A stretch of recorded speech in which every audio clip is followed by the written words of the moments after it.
कक्षा नौवीं के छात्रों, आपका स्वागत है। बेटा आज का जो कार्यपत्रक 6 है उसमें हम बीजीय व्यंजकों के गुणनखंड के बारे में पढ़ेंगे। किसी बीजीय व्यंजक को जब हम उसके गुणनखंडों के गुणनफल के रूप में लिखते हैं तो ये प्रक्रिया गुणनखंडन करना कहलाती है। ठीक है, सबसे पहले बेटा बीजीय व्यंजक के गुणनखंड क्या होते हैं वो समझने की कोशिश हम करते हैं। यार बच्चों यहाँ ध्यान से देखो, इस सवाल में यहाँ लिखा है 3a² BC + 5ab²C। ठीक है बच्चों, इसके गुणनखंड करना है तो देखिए इसमें 3 है, फिर a² 2 बार है तो a × a, हम लिखेंगे 3 × a × a, फिर × b × c। इस तरह से ये गुणनखंड हो गया, फिर प्लस का साइन। इसके गुणनखंड क्या होंगे 5 × a, b का स्क्वायर है तो b 2 बार है, b × b × c। तो ये बेटा गुणनखंड करने का तरीका है। ठीक है बच्चों, तो इस तरह से ये गुणनखंड किए जाए। अब आगे बढ़ते हैं बेटा, इसके गुणनखंड करने हैं। थोड़ा सा उदाहरण 1 देखिए आप पहले। उदाहरण 1 में गुणनखंड कैसे करने हैं पूरा बहुत ध्यान से समझिएगा, तब जाके ये चीज़ आपको समझ में आएगी। उदाहरण 1 क्या है बच्चों, 3a² BC + 5b²C। ठीक है प्यारे बच्चों, ये आपका उदाहरण 1 है। तो इसके अंदर हम कैसे फाइंड आउट करेंगे प्यारे बच्चों।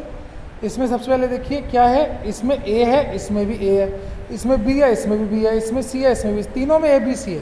तो हम a b c कॉमन ले लेंगे। तो यहाँ से a b c कॉमन लिया तो अंदर 3 बच गया, ब्रैकेट लगाने के बाद अंदर 3 बच गया। a 2 थे, एक बाहर ले लिया तो अकेला a बच गया, b और c दोनों बाहर आ गए तो यहाँ खाली 3a बचेगा। ठीक है बच्चों, और ये 5ab²C है। इसमें से जब आप a b c कॉमन लेंगे प्यारे बच्चों तो बेटा a b c तो कॉमन ले लिया, अंदर बच गया 5, a तो बाहर आ गया, b² में से एक b बाहर आ गया तो एक b अंदर रह गया, c बाहर आ गया, यानी a b c 3a + 5b, ये इसके फैक्टर्स यानी कि गुणनखंड हमें प्राप्त हो गए। तो इस तरह हम गुणनखंड करते हैं। दूसरा सवाल देखो प्यारे बच्चों, दूसरे सवाल के अंदर हमने क्या करना है प्यारे बच्चों। दूसरा सवाल है, ये देखिए दूसरा सवाल है x³ + 6y² + 6x² - xy² का गुणनखंड कीजिए। तो बेटा ये है x³ + 6y³ -6x² xy², ये आपका क्वेश्चन दिया, इसका हमें गुणनखंड करना है। ठीक है बेटा, कैसे करेंगे प्यारे बच्चों। सबसे पहले देखो, हम पहले दो जो टर्म्स हैं, पहले दो जो पद हैं यानी कि x³ और 6y³, इसमें देखेंगे क्या कॉमन है। ठीक है, इन दोनों में तो कुछ भी कॉमन नहीं है, तो पहले हम इसे अरेंज कर लेंगे आपस में। हम क्या करेंगे बेटा, इसको करने के लिए कि x³ और 6x² y को एक साथ लिख लेंगे और 6y³ और -xy² को एक साथ लिख देंगे। इसको बोलते हैं हमने पदों का पुनः जो है संबंध किया, पदों को दोबारा से संबंधित किया ताकि जो है हम इसको दोबारा से लिख पाएँ। ठीक है, समूहन किया, समूह बना लिया हमने पदों के। ठीक है प्यारे बच्चों, इसके बाद हमने क्या किया, इन दोनों में देखिए क्या चीज़ है जो दोनों में है, x जो है वो दोनों में, इनफैक्ट x की जो घात 2 है वो दोनों में। तो x की घात 2 कॉमन ले ली बच्चों, यहाँ x 3 थे तो एक x रह गया, x की घात 2 कॉमन ली तो यहाँ 6 और y रह गया बेटा, तो x - 6y आ गया। इन दोनों में ध्यान से देखिए y की 2 कॉमन है तो -y की 2 कॉमन ले लिया, अंदर x रह गया बेटा, माइनस प्लस माइनस, और इसलिए यहाँ माइनस आया 6 के आगे, और अंदर रह गया 6, y की 3 में से y की 2 बाहर ले ली तो एक y रह गया, तो ये ब्रैकेट सेम आ गए, x - 6y x - 6y। तो बेटा x - 6y कॉमन ले लिया, अंदर रह गया x² - y², तो x - 6y, a² - b² का फॉर्मूला क्या होता है बच्चों, a - b a + b, तो x - y और x + y, ये दोनों जो गुणनखंड, तीनों गुणनखंड आ गए, x - 6y, x - y और x + y। ये आपका उदाहरण नंबर 2 हो गया। ठीक है, चलिए एक बार उदाहरण नंबर 3 समझते हैं बेटा। ठीक है, उदाहरण नंबर 3 वास्तव में बेटा एक द्विघाती बहुपद है।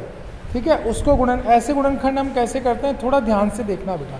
ठीक है, इस तरह के गुणनखंड करने के लिए हम एक प्रोसेस का इस्तेमाल करते हैं। हम सबसे पहले देखते हैं कि लास्ट में क्या लिखा है बेटा, 8 लिखा है। ठीक है, और x² के आगे कुछ नहीं है तो 1 है, तो 8 और 1 को लेते हैं हम। तो हम सबसे पहले इस 8 को, ये जो कांस्टेंट है 8 और x² के आगे 1 है, इन दोनों को गुणा करते हैं। कितना आ गया बेटा, 8 आ गया। ध्यान दीजिए हमारा जो है वो 8 आ गया। ठीक है बच्चों, 8 कैसे आया, लेस वाला 8, ये जो आखिर वाला 8 है बच्चों। ठीक है, और ये पहले वाला जो 1 है इसको गुणा कर दिया, x² के आगे कुछ नहीं है 1 है, तो 8 है कम 8 हो गया। अब इस 8 के बच्चों हम अभाज्य गुणनखंड करते हैं इस तरह। कुछ बच्चे इसे एलसीएम कहते हैं, ये एलसीएम नहीं होता। देखिए देखिए 2 चौक 8, उसके बाद बेटा 2 दूनी 4, तो 3 बार 2 आ गया। अब हमें क्या करना है बच्चों, हमें इन तीनों 2 को ऐसे अरेंज करना है कि प्लस करने पे 6 बन जाए। देखिए 2 दूनी 4, 4 और 2 6 होता है, इन 2 और 2 को गुणा कर लिया तो 2 दूनी 4 और ये वाला 2 मिला के ये 6 हो गया, तो 4 और 2 6 हो गया, तो 6 आ गया ना हमारा, प्लस करने पे 6, हमारा प्लस करने पे 6 आना चाहिए था, ये शर्त थी। हमें 8 के ऐसे गुणनखंड करने हैं जिन्हें प्लस करने पे 6 आए। तो हमने देखा 2 दूनी 4 और 2 6, समझ में आ गया बच्चों। तो इसका मतलब ये हो गया बेटा 6 की जगह हम लिखेंगे 2 जमा 4, एक्स स्क्वायर ऐसे ही लिखेंगे, एक्स ऐसे ही, 8 ऐसे ही। फिर बच्चों इस ब्रैकेट को अपन खोलेंगे, एक्स स्क्वायर जमा 2x जमा 4x जमा 8, फिर एक्स स्क्वायर जमा 2x इकट्ठा आ जाएगा और 4x जमा 8 को इकट्ठा कर लेंगे।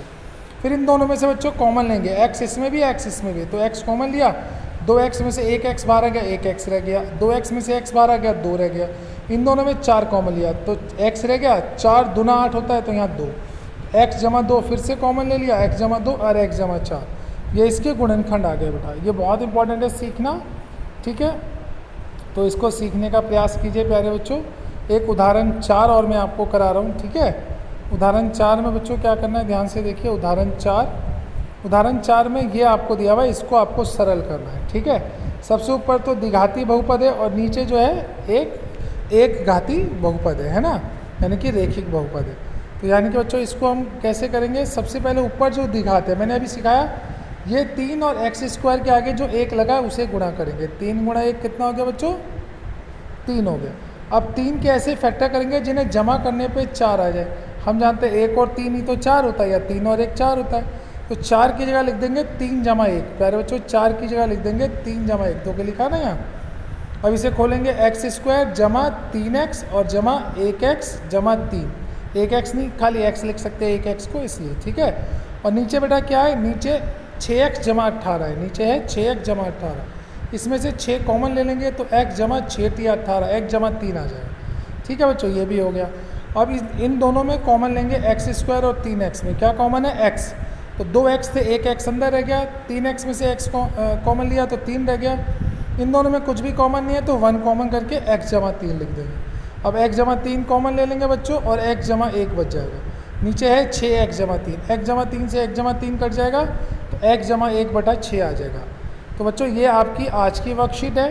अच्छा, इसी जो मैंने क्वेश्चंस अभी आपको समझाए, इन्हीं क्वेश्चंस के आधार पे आप ये अभ्यास कार्य वाले क्वेश्चंस करके रखेंगे और मेरे से चेक कराएंगे, ठीक है बच्चों। इसी में आप व्हाट्सएप ग्रुप में भेज देना, मैं चेक कर दूँगा, ठीक है।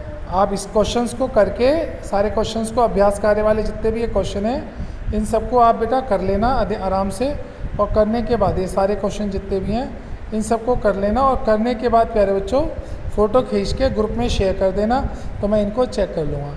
थैंक यू बच्चों, ये वर्कशीट ज़रूर सबको करनी है, ठीक है बच्चों। आज की क्लास समाप्त होती है, धन्यवाद।